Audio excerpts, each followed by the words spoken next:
Hey everyone, this is Mike with 4 and 6 Music, here to teach you why music works, not just how to play it.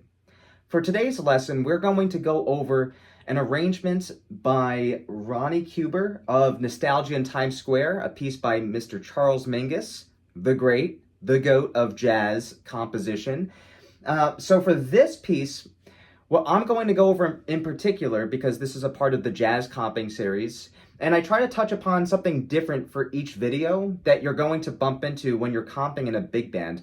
And this is particularly useful for students who are in a high school big band and even in a middle school big band, though I think for middle schoolers, you're not going to see a piece like this. This is a little bit more advanced. But certainly for high schoolers, you guys will see this. And even for adults who are in jazz big band groups, let's say it's like a community group or it's a volunteer group or something like that. And even professionals, though I don't think professionals will have to watch my videos. They'll already know what they're doing. So anyway, let's go over this. So for this particular video, like I said, I want to touch upon something different for each video of the series. So for this video, I'm going to go over what to do if you receive a piano piece, because a lot of times you're not always going to receive a guitar piece for jazz big band charts. I mean, most of the time you will, but there are some charts that don't have guitar arrangements. So if that's the case, if let's say you play guitar in a big band, if there's no guitar parts, the director is going to give you something like this, a piano part. That means you have to know what to do and how to make sense of it so that you're not stepping on the toes of the piano player, and also so that it doesn't sound wrong. It doesn't sound too muddy. With what we're going to go over in the first measure, you'll see that immediately when we look at the exact notes that are written down in the treble clef, right? So for doing this, I would say you should be a little bit, at least, a little bit familiar with the piano and how it's played. So for the piano, we use a grand staff rather than one staff like for the guitar. So for the guitar, we use the treble clef and that staff. And on the piano, that would be the right hand. So that's the higher sounding notes. For the left hand, that uses the bass clef and that staff. So when you see a grand staff, it's going to have the bass clef on the bottom and the treble clef on top. So a lot of times, like I said, for piano pieces, you're going to make sense of it within the realm of the guitar, which means that you're mostly going to be looking at the treble clef as far as what to play. But you should still use what's happening in the bass clef to inform you of what to do as well, because you may want to add something that's being utilized in the bass clef, not just the treble clef, right? If you only read the treble clef, it's better than nothing, but again, you could play a much more informed part and a much stronger part if you use the bass clef as well, and basically play it in the way that fits the song. Again, you don't want to step on the toes of the piano player, because if you're playing exactly what the piano player is playing, it could make the part sound a little bit muddy. So you want to avoid that if possible. So let's jump right into the first measure. So I'll have the part superimposed over here so that you guys can see that. So for the first measure, we have an E flat 7 sharp 9 going to a D flat 7 sharp 9. This is a very famous chord, and even if you don't play jazz guitar, this is a chord that a guitarist should know, because this is what we call the Hendrix chord. So for those of you who are familiar with Jimi Hendrix, he was a guitarist from the 60s, and he was very influential on not just rock guitar, but guitarists in general. In fact, Jimi Hendrix, before he died, he was planning on doing a recording with Miles Davis, which would have been awesome. I would have loved to have heard that, but that never came to fruition because he ended up dying. So, that's unfortunate. But like I said, if you're a guitarist, even if you don't play jazz, this is a chord that you should be familiar with. It's a chord that we see on Purple Haze.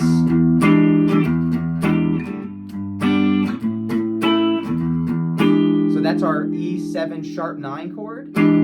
Again, that's in Purple Haze by Jimi Hendrix. Also in Breathe by Pink Floyd, we see that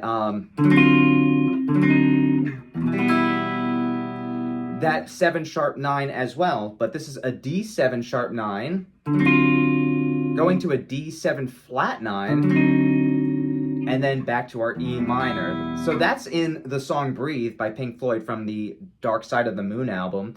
And Richard Wright, the piano player from Pink Floyd, actually got that chord movement, that sharp 9, flat 9 movement from a Miles Davis tune off of Kind of Blue, his seminal modal jazz album. So it's funny how, you know, this chord does appear in rock music, both in something like Jimi Hendrix's tunes and also Pink Floyd's tunes, and others as well. This is not an unusual chord to see, but this is a chord, like I said, that you should be familiar with on the guitar. So even if you did not know how to read the music, when you see that chord, you should know, okay, it should be that. So our E flat 7 sharp 9 will look like this. And this is pretty much the voicing that we're going to be using for a 7 sharp 9 on the guitar. This is the most common voicing. And what we do is we put our second finger, and we'll relate this to the E flat 7 sharp 9. We put our second finger on the A string 6th fret, and then our first finger on the D string 5th fret, third finger on the G string 6th fret, and then our fourth finger, our pinky, on the B string 7th fret. And we only play those 4 strings, so we don't want to play our high E or low E for this. If we do, it sounds like that. So we want to avoid that. And the best way to mute your strings in order to just play like that, where you go through all the strings but you're not hitting the high E or the low E, is by blocking those strings with your fingers on your left hand, your fretting hand, that is. So if you're a lefty, then it would be on your right hand. So your pinky, for what I would do is either my pinky or my first finger over here is going to take care of that first string, and then my middle finger that's on the 5th string is going to be slightly against the low E string, so that way it doesn't play. So when I play that, I just have all the essential notes in that 7 sharp 9 chord. So when I play this, I play that E flat 7 sharp 9, and then the D flat 7 sharp 9, I go down 2 frets or 1 whole step, and then there's the D flat 7 sharp 9. Nice thing about this is the chord shape remains the same. So all I have to do is go down, up. Down, up, down, up, just like that. And that's the rhythm that we see here when we look at the bass part as well. So looking at the grand staff, the bass part, the left hand of the piano, is playing something like this.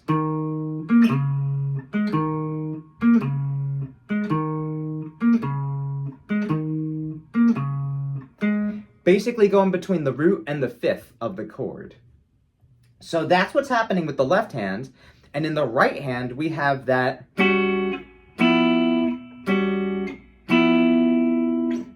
voicing for the chord. Now, like I said, for the piano part, for that right hand, the treble clef, sometimes you're going to have to change things a little bit. So what I changed is the register, because originally, if you were to read the notes as is for this, it would look and sound like this,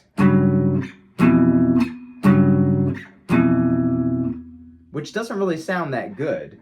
It sounds very muddy, and we see, because we have our G in the low note, or G, D flat, and then we see a G flat over there as well. So we got this G going to G flat, which if you're strictly talking about the voicing of the chord, since it's a sharp 9, you wouldn't use G flat, you would use F sharp, because the 9th is pretty much the second of the chord up an octave, right? So when you think of a second away from E flat, it's not going to be a G spelling, it's going to be an F spelling, because that's the next note after E, right? So we have E, F. F is our second, not G. G would be the third. So it would not be a G of any sort, it would be an F of some sort. And that would be the F sharp, which is our inharmonic of G flat. So for flats and sharps, we have something called enharmonics, which means that it's spelt differently. It's a different spelling, such as F sharp and G flat, but it's the same exact note. So it looks different, but it sounds the same. And it really depends on what chord you're using as far as which note you should use, as far as like the harmonic goes, like which enharmonic you should use.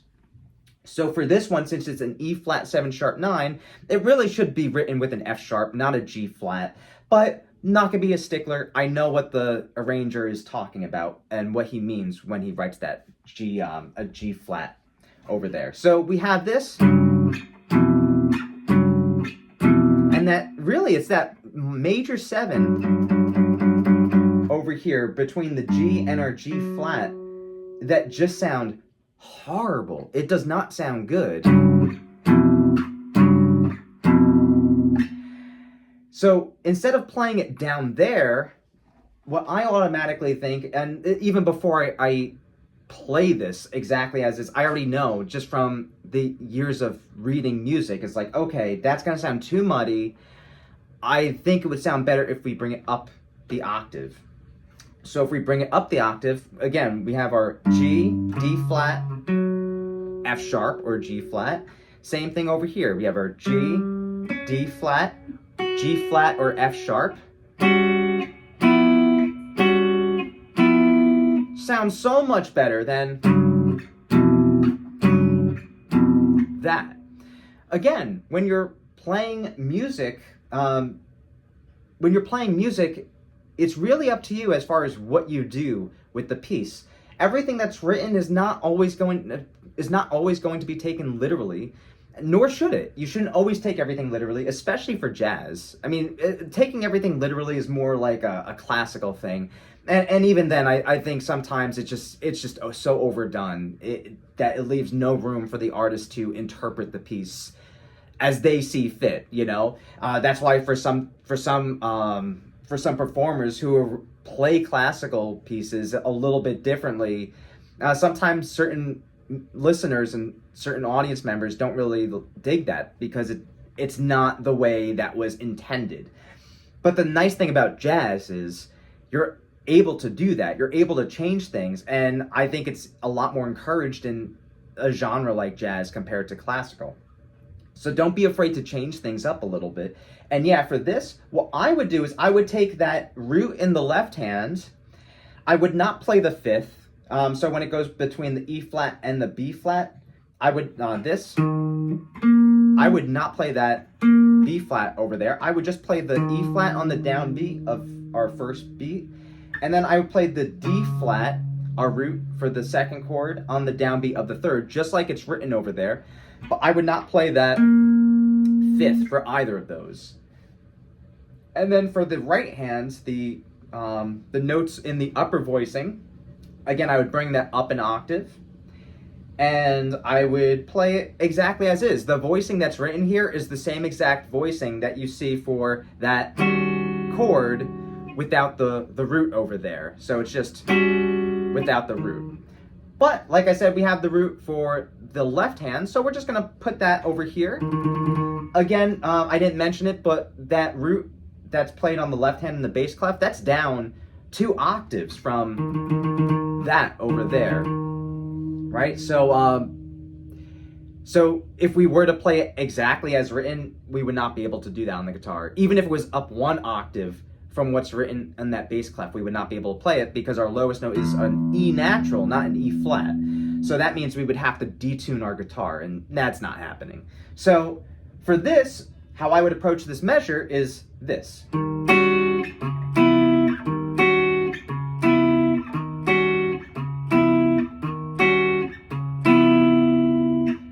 Which I think is easy, and it doesn't really get in the way of the piano player, because you're pretty much playing what the piano player is playing without the fifth over there.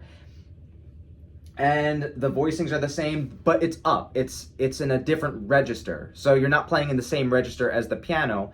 So I think when you're playing along with the piano, should not step on the pianist's toes all that much. And if it does, I'm sure you'll know about it.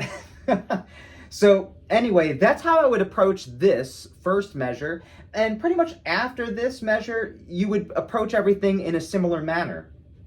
And that is until we get to our second section over here that I want to get over, that I want to go over, sorry, not get over, go over. And that is our G flat minor 7 going to C flat 7.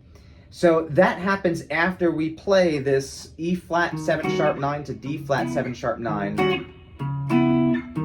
And that happens for about 12 measures. The 13th measure, we go to our G flat minor 7 and C flat 7. And the thing with this chord, or these chords in this measure, is that we do have the roots written out in the left hands. But if you look on the right hand, we don't have any chord voicings. All we have is a slash chord telling us the rhythm, which is a dotted quarter note. Well, an eighth rest followed by a dotted quarter note. Same rhythm as what we had before, but again, we don't have the voicings for these chords, and it's not the same chords as our 7 sharp 9 chords. We have a minor 7 and then just a dominant 7, no sharp 9 added for that. So what to do? Well, that depends on you, and that depends on what the piano player is playing as well. So what I would probably do if I was playing this is I would take the same idea that I had over here, and I would go up to here. I would play this G minor 7. So I could do it a couple different ways. I could do this, right? Or, so if I do that, I'm adding so that's our G flat minor 7. Sorry, there we go. No, I was right. Oh man. So our G flat minor 7 over here, the voicing that we have, we start with our root over here, our G flat. Then we go to our third, our B double flat or A natural. And we actually double this up on the B string as well. So we're playing that B double flat or A natural on both the D string and the B string. And then we add the flat 7, our F flat or E natural on the G string. So we can do that. What I would probably do for this particular one is I would actually, I would not play that that minor third in both the D and the G string, sorry, the D and the B string. Instead, I would take that minor third and I would go down 1 fret over there on the B string, and I would play a G flat minor 9. So when I go down from our B double flat or our A, I go down to our A flat, which is the 9th of our G flat minor chord. So that would be a G flat minor 9. So again, you could either double up that third, just play a G flat minor 7 or a G flat minor 9. Whichever one you think sounds better. For me personally, I would do the G flat minor 9, again, unless it was getting in the way of the piano. And if that were the case, and the piano player was like looking at you like, what are you doing? You're stepping all over the notes that I'm playing and it doesn't sound good. Take away that root over there, take away the note on the B string, and only play what we call the guide tones, which is our 3rd and 7th. Only play those 2 notes, which comes out to look like a power chord over here. If we add that G flat, our root, sounds like that. If we only play the guide tones, there we go. Just that, again, our 3rd and our 7th, flat 3rd, flat 7th. Then go into our C flat 7. We have that, take the root off. We're left with a tritone. Very similar to a power chord, but a little bit more tense.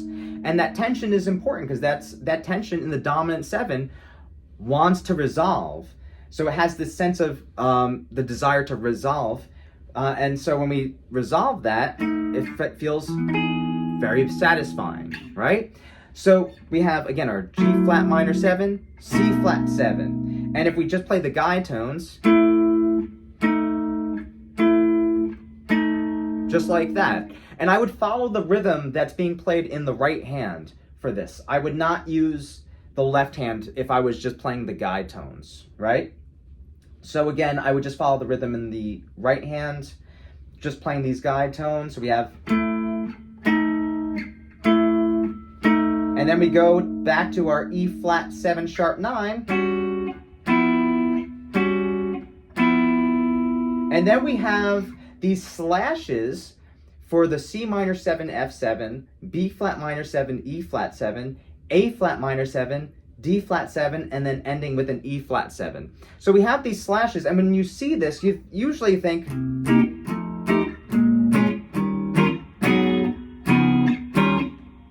which you can play for that. I think that would go pretty well with that. And again, for this situation, you'd have to see what the piano player is playing, and you'd have to see how it jives with the rest of the band, because you may have to change something here or there.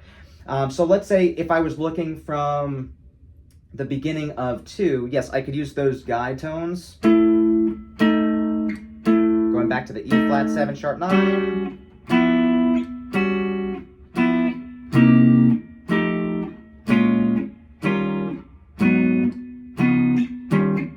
And if you notice for some of those 7s, when we're doing those 2 5s,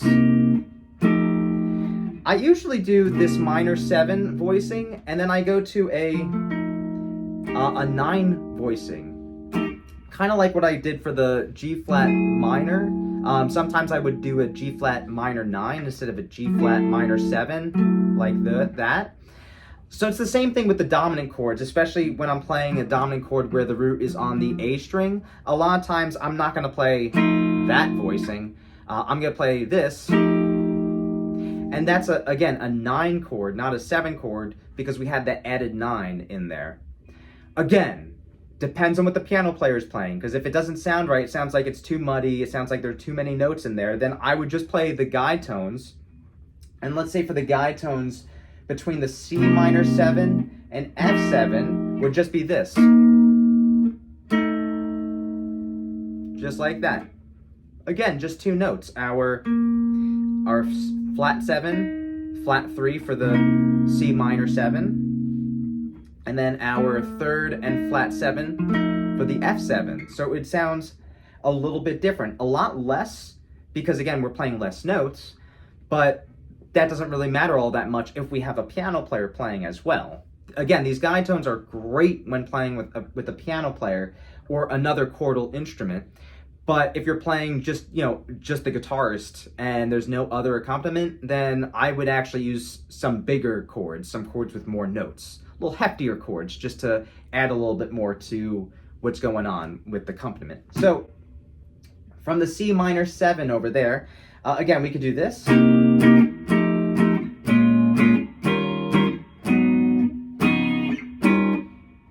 We could just hold out the chords rather than going 1, 2, 3, 4. We could go 1, 2, 3, 4, 1, 2, 3, 4, 1, 2, 3. Or we can use guide tones.